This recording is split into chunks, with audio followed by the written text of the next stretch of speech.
చేయకూడదని చెప్పాల. కలెక్టరేట్ దగ్గరికి వెళ్ళారు. నేను అమ్మ వచ్చి ఉండొచ్చు, నేను ఏం చేయట్లేదు, ఇదిగోండి అనేసి నా ఫైలు అప్పచెప్పాను నేను వాళ్ళకి. నేను వీళ్ళకి సినిమాలు పనిచేసినప్పుడు, నేను క్యాంపస్కి పనిచేసినప్పుడు ₹1 ట్రాన్సాక్షన్ వాళ్ళ దగ్గర నాకు వచ్చిందని చెప్పానండి.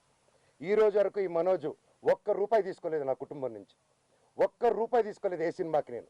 నేను బయట ప్రొడక్షన్ హిట్ కొట్టి బయట ప్రొడక్షన్లో చేసుకొని ఒకటి హిట్ కొడితే చాలు తీసుకొచ్చి ఇక్కడ లాక్ చేసేస్తాడు. విష్ణు కంపెనీలో 25 ఫిల్మ్స్లో నువ్వు చెయ్యాలి, రే నువ్వు ఇప్పుడు ఆడగట్టు పేసుకొని చేయకపోతే విష్ణు కెరీర్ నిలబడదురా, నువ్వు ఆడగంటే అంటే నాకు కంఫర్టబుల్ లేదు, ఇప్పుడు I'm not ready for lady getup అన్నప్పుడు అంటే సెంటిమెంట్గా కూర్చొని పెట్టి, లేదు విష్ణు కెరీర్ నీ చేతిలో ఉంది, వాడిని నిలబెడదాం హీరోగా, నువ్వు ఒక పర్ఫార్మెన్స్ నువ్వు కామెడీ చేస్తావు అంతా నువ్వు చేయి అంటే అన్న కోసం అమ్మాయి గెటప్ కూడా వేసుకొని యాక్ట్ చేశానండి.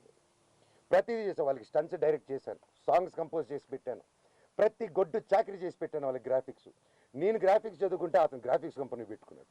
మా నాన్న థియేటర్ పెట్టుకుంటే ఇతను సమోసాలు అమ్ముకుంటాడు. సో అది ఇతనికి ఉన్న ఇది. It's okay.